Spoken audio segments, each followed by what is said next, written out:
invocaré el nombre de Jehová, y el Dios que respondiere por medio de fuego, ese sea Dios. Y todo el pueblo respondió diciendo: bien dicho.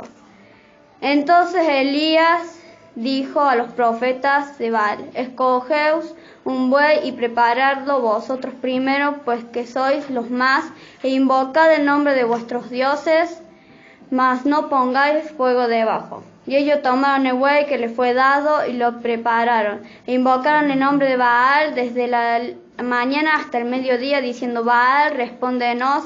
Pero no había voz, ni quien respondiese. Entre tanto ellos andaban saltando cerca del altar que habían hecho, y aconteció al mediodía que Elías se burlaba de ellos, diciendo: gritad en alta voz, porque Dios es. Quizá esté meditando o tiene algún trabajo, o va de camino, tal vez duerme y hay que despertarle. Y ellos clamaban a grandes voces y se cejaban con cuchillos y con lancetas, conforme a su costumbre, hasta chorrear la sangre sobre ellos. Pasó el mediodía y ellos siguieron gritando frenéticamente hasta la hora de ofrecerse el sacrificio, pero no hubo ninguna voz, ni quien respondiese ni escuchase. Entonces dijo Elías a todo el pueblo: acercaos a mí. Y todo el pueblo se acercó, y él arregló el altar de Jehová que estaba arruinado, y tomando Elías 12 piedras, conforme el número de las tribus de los hijos de Jacob, al cual había sido dada palabra de Jehová, diciendo: Israel será tu nombre, edificó con las piedras un altar en el nombre de Jehová. Después hizo una zanja alrededor del altar en que cupiera 2 medidas de grano. Preparó luego la leña y cortó el buey en pedazos y lo puso sobre la leña y dijo: llenad 4 cántaros de agua y derramadla sobre el holocausto y sobre la leña. Y dijo: hacedlo otra vez, y otra vez lo hicieron. Dijo aún: hacerlo la tercera vez, y lo hicieron la tercera vez. De manera que el agua corría alrededor del altar, y también se había llenado de agua la zanja. Cuando llegó la hora de ofrecerse el holocausto, se acercó el profeta Elías y dijo: Jehová, Dios de Abraham, de Isaac y de Israel, sea hoy manifiesto que tú eres Dios en Israel, y que yo soy tu siervo, y que por mandato tuyo he hecho todas estas cosas. Respóndeme, Jehová, respóndeme, para que conozca este pueblo que tú, oh Jehová, eres Dios, y que tú vuelves a ti el corazón de ellos. Entonces cayó fuego de Jehová y consumió el holocausto, la leña, las piedras y el polvo, y aún lamió el agua que estaba en la zanja. Viéndolo todo el pueblo se postraron y dijeron: Jehová es el Dios, Jehová es el Dios. Vamos a leer hasta ahí nomás. Bueno, en sí esta es una historia muy conocida, ¿vale? Supongo. Yo siempre digo lo mismo porque, qué sé yo, la escuché muchas veces la historia, pero siempre podemos ver distintos ángulos, la podemos interpretar de distintas formas. Como decía, de un versículo sacas una palabra, sacas una prédica, ¿no? Y bueno, y en sí Dios ya me venía hablando del altar, pero no sabía cómo explicarlo. Siempre pasa, ¿no? Supongo que les pasa que no saben cómo explicar la palabra. Y yo decía, ¿no? De que a veces nosotros, después de llegar a la reflexión, somos un Elías, no en el sentido del gran profeta, sino que somos un Elías en medio de 450 profetas de Baal, y nosotros solamente somos uno que sirve a un Dios que nadie sigue, ¿o no? Y yo decía, ¿en qué parte de nuestra área somos ese Elías?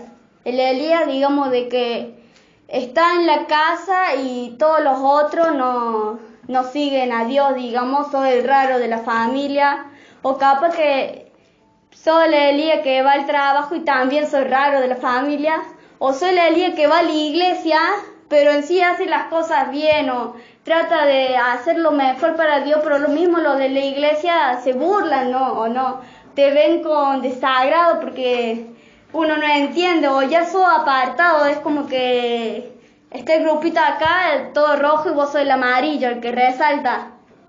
Y lo que yo veía es de que en algún momento fuimos ese Elías, o somos, que pasamos por medio de todo eso, de que venía la gente y vos seguías a Dios, hablabas de Dios y la gente no, seguía en su mambo, digamos, seguía en las cosas que ellos querían. O en la casa eras el primero y en orar eras el primero, digamos, en conocer de Dios, de la palabra, y los otros se burlan o siempre el enemigo los usa para atentarte a ver qué haces o no. A mí me pasa o me pasaba, no sé. Y decía, pero ¿qué tiene que ver el altar, digamos? Porque después él les hace, digamos, como un reto a los 450 profetas de Baal de hacer un sacrificio ellos a sus dioses y él a su Dios, ¿o no? Y nosotros, yo decía, en sí, a veces nosotros, digamos, tratamos de cambiar, tratamos de hacer las cosas bien, pero siempre va a haber algo que va a faltar, que es importante, que es como muy importante, digamos, en la vida de un cristiano, o siempre yo lo tomé como importante, que era el altar de cada uno de nosotros. ¿Cómo está nuestro altar? Porque dice que los otros, bueno, prepararon el altar, qué sé yo, y pusieron el buey, pero no pasó nada. Llamaban al dios Baal y no pasó nada, no se manifestó, nadie se cayó, nadie tembló, nadie lloró. Los otros hacían un espamento porque así y no pasaba nada. Y Elías agarró, antes de que pasara todo del fuego, él construyó su altar. El altar que era, digamos, el templo de Dios, porque dice que estaba destruido. Y nosotros a veces tenemos nuestro templo destruido. Y a veces no solamente, no hablo del templo de nosotros, el templo del Espíritu Santo, sino en donde nosotros oramos. Me acuerdo que yo cuando empecé a orar, empecé en mi pieza. Y en sí, cuando vos tomas ese lugar, es como que ya está, es ahí, no te lo quita nadie. Y a veces tenía que orar en la pieza de mi mamá y era como raro, porque sentí que no es el lugar en donde te encuentras con Dios. Y en un momento, cuando uno, digamos, ya conoce de Dios o se encuentra con Dios, porque es fácil decir, yo conozco a Dios y nunca tuviste un encuentro con Él, digamos, o una experiencia con Él. Veía por decir de que todos, por decir, hablaban en lengua, se manifestaban, que el Espíritu Santo los usaba y a mí qué me pasa, ¿viste? ¿Qué estoy haciendo mal? Si hasta un mundano lo hace, o una que hace poco empieza y ya cambió, y yo decía, ¿qué es lo que está pasando? Y era porque a pesar de que uno iba a la iglesia, a pesar de que uno escuchaba la palabra, o de que, qué sé yo, iba y tocaba el pandero, las banderitas, no tenía una comunión con Dios, no tenía el altar preparado para el Espíritu Santo, porque después entendí de que cuando yo empecé a orar, o cuando empecé a pedir de que cambiara lo que estaba mal en mi familia o en mí, el Espíritu Santo hace las cosas. Y vos decís, ve. Y era porque es como dicen, en donde no hay orden, Dios no puede estar. Y nosotros tenemos el altar, o teníamos un desorden, o cosas que no tenían que estar ahí. Era como por decir, voy a entrar a una pieza y la pieza está llena de cajas, está llena de mugre, está llena de polvo. Y vos decís, ¿vos vas a dormir ahí como si nada? ¿O te vas a sentar ahí como si nada, digamos, en un lugar donde está todo desordenado, donde hay cosas que no son tuyas, que sentí un olor que no te agrada, vos vas a entrar ahí, va a ser agradable para vos, digamos, sentarte ahí y quedarte ahí a dormir una noche? No. A mí no me gustaría, digamos. Es medio incómodo. Yo creo que cuando nosotros vamos a la casa de una persona, que a mí me ha pasado, ¿no?, que te invitan a dormir o te invitan a la casa, digamos, a visitar, la persona te acomoda todo, te hace sentir como si estuviera en tu propia casa. Que no, mira, te acomodé, que limpié acá, o vos ves que está todo limpio, que está todo acomodado, y te hacen sentir invitado, como que realmente les importa que a vos te agrade el lugar. Y yo entendí que nosotros al Espíritu Santo tenemos que hacer que Él le agrade nuestro templo, porque Él no puede manifestarse en nosotros o no puede habitar en nosotros en un lugar donde está ocupando cosas que a Él no le agradan. O no puede, digamos, hablarnos si nosotros no queremos escucharlo o estamos prestando atención o escuchando cosas que no tienen nada que ver.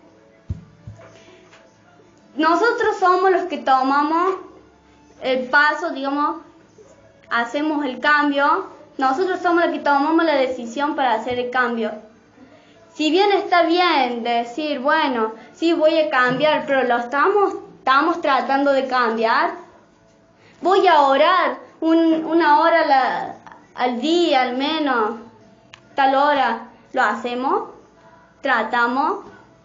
¿O solamente fue decirlo y nada más? Y después hay gente, por ejemplo, que nosotros podemos ver de que, ay, wow, son grandes adoradores, que vos lo ves levantar la mano, decir gloria a Dios, aleluya, y después capaz que nosotros no conocemos su vida.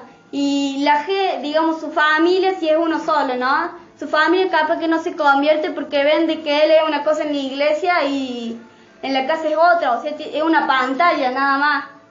Gente que capaz, vos decís, ese se larga a llorar porque siente al Espíritu Santo. Y nosotros no tenemos ni idea, no sabemos eso. Nosotros solamente pensamos eso y capaz que nada que ver, que es costumbre. Yo me acuerdo también, yo siempre hablo de mí, cosas, digamos, que antes me daban vergüenza y ahora, digamos, que poder hablar de eso, ¿no? Que cuando hablaba por decir el Espíritu Santo, nunca se me cayó una lágrima. Era una piedra, era una cosa que no... Hablaba el pastor y viste que vos ves que lloran, se arrastran, pero realmente los toca el Espíritu Santo y vos... Nada, no te tocaba nada, no. El Espíritu era como que capaz que yo soy la fuerte, decir, pero era una piedra, no sentía nada, digamos. Y después, no sé, cuando empecé a orar y tomar, digamos, una comunión con Dios y lo conocí a Dios, yo me acuerdo que lo primero que le dije fue que me hiciera sensible a su presencia. Y es tan agradable saber de que cuando vos hacías algo mal o sentís que está el Espíritu Santo, su presencia, vos lo sentís. No es que lo dejas pasar, no, sino que vos sentís que está ahí o que te quiere hablar o que si hiciste algo mal, te hace sentir el dolor, digamos, de lo que vos hiciste. Porque, como decía, es fácil ir y hacer un espamento a la iglesia y hacerse el cristiano furioso, pero cuando el Espíritu Santo te quiere hablar, no sos oídos sordos, no sentimos nada, sos una pared, no hace nada, no sentí nada, sos duro. Y por eso yo creo que nosotros tendríamos que ver qué es lo que estamos haciendo, porque si el Espíritu Santo no se manifestó todavía en nosotros, es porque nuestro altar está mal o o sabemos que tenemos que cambiar y no lo hacemos, o sabemos qué decisión tenemos que tomar y no sé si nos cuesta o no podemos. Y realmente cuando nosotros decidimos seguir a Dios, tomamos esa vida de oración, de ayuno, que capaz que al principio cuesta, porque todo nos cuesta ayunar, nos cuesta orar, pero después te das cuenta que ya no es algo, una costumbre, una rutina, sino que es algo que vos necesitas, digamos, vos necesitas orar porque necesitas hablar, sino en qué momento cuando nos sentimos mal o en qué momento cuando realmente decimos que nadie te entiende o que nos hacemos los víctimas, por decirlo, las víctimas, en qué momento le decimos a Dios, porque yo aseguro de que si nosotros vamos y hablamos con Dios, oramos realmente, Él nos escucha y ahí en el único lugar donde nos podemos desahogar, en el único lugar donde realmente Él nos puede hablar, que estamos a solas y sentir de que Él te va a hablar o de que lo que vos estás hablando, lo que estás orando, no es solamente son palabras repetitivas, sino son cosas que realmente sentís. Porque es lindo cuando empezamos a orar, por decir, y ya están todos ahí, tenés que orar para todos. Y es lindo, sí, es lindo cuando se junta un grupo a orar, pero es mejor ir y orar uno solo y estar con Dios solamente, a solas. Porque ahí ya es distinto, es mucho más distinto que estar en un grupo de oración y, qué sé yo, a orar ahí, digamos, y recibir lo que pasa en ese grupo de oración. Pero si va directamente y oramos con Dios y hacemos, digamos, le hablamos sinceramente de cómo estamos y no tratamos de hacernos los cristianos furiosos, los oradores furiosos o los Moisés, que se ve que nos hace falta, no sé, qué sé yo, subir un monte para que Dios nos hable, nada. Y cuando hablo de los Moisés, viste que Moisés, bueno, subía y no parecía más. Pero eran cosas que él vivía, experiencias que él vivía. Y somos sinceros y dejamos de que, sobre todo, acomode nuestro templo o lo vuelva a hacer porque capaz que no hay un templo en nuestra vida y lo hace, las cosas cambian o nosotros cambiamos primeramente y es lo que después nuestro alrededor cambia. Si nosotros cambiamos, después todas las cosas de nuestro alrededor las vemos como nosotros queremos. Te van a venir a gritar, te van a venir a insultar, te van a venir a pedir, te van a criticar, van a hablar mal de vos, hasta te van a querer cuestionar, pero vos lo mismo no lo vas a ver así porque vos ya lo ves de otra forma. Lo ves como una bendición, capaz, o decir gracias Señor porque no le tiré con una botella o porque no lo agarré del cogote. Y reaccionamos de otra forma, ¿no? Amén. Amén. Bueno, en sí es una palabra que todos conocen, el tema de la oración, la vida de la oración, o de que realmente necesitamos que el Espíritu Santo siempre esté constantemente hablándonos, enseñándonos, exhortándonos. Porque si Él no hiciera eso, nosotros realmente fuéramos los perfectos que hacemos acá, ¿o no? Amén. Amén. Amén. Y después lo bueno, lo que pasa para terminar, es que cuando Elías construye el templo, el altar que estaba destruido, que era de Dios, Dios después no lo avergonzó. Dios después le respondió y no le hizo falta hacer el espamento que hicieron los 450 profetas de Baal, que se cortaban, que se rasgaban las vestiduras, que hacían baile, que saltaban, que esto, que se arrastraban, se tiraban tierra para que alguien que no existía les contestara. No, Él fue encima agarró con toda la fe del mundo, yo creo, porque agarró, fue y mojó el buey, mojó el altar, hizo una zanja con agua, 3 veces mojó, y lo mismo le pidió a Dios, algo que capaz ahora es imposible ver, digamos, de que se prenda fuego, algo que está mojado, encima vos no haces nada para que se prenda, no es que le haces una mechita ahí y vos prendes el fuego, no, cayó fuego así de una y todos vieron eso. Por eso digo que cuando nosotros seguimos, cambiamos, construimos el altar, Él después no nos va a avergonzar con lo que vayamos a hacer. O cuando escuchemos la voz de Dios y Dios te dice que hagas tal cosa, Él no nos va a avergonzar si es la voluntad de Dios que eso pase. Porque capaz, si no hubiera sido la voluntad de Dios que Elías hiciera eso, capaz que no pasa nada. Pero era necesario también de que Él construyera el altar que estaba destruido, que era en donde Dios se manifestaba o era en donde Dios podía mostrar su gloria. Y nosotros también tenemos que pensar de que es necesario de que nosotros construyamos nuestro altar. Porque es en el único lugar donde Él se puede manifestar para que nuestra familia se convierta o para que nuestros compañeros de trabajo, del colegio se conviertan. O para que también los de la iglesia se conviertan. Porque no vamos a hablar solamente de una parte, también los de la iglesia ADC.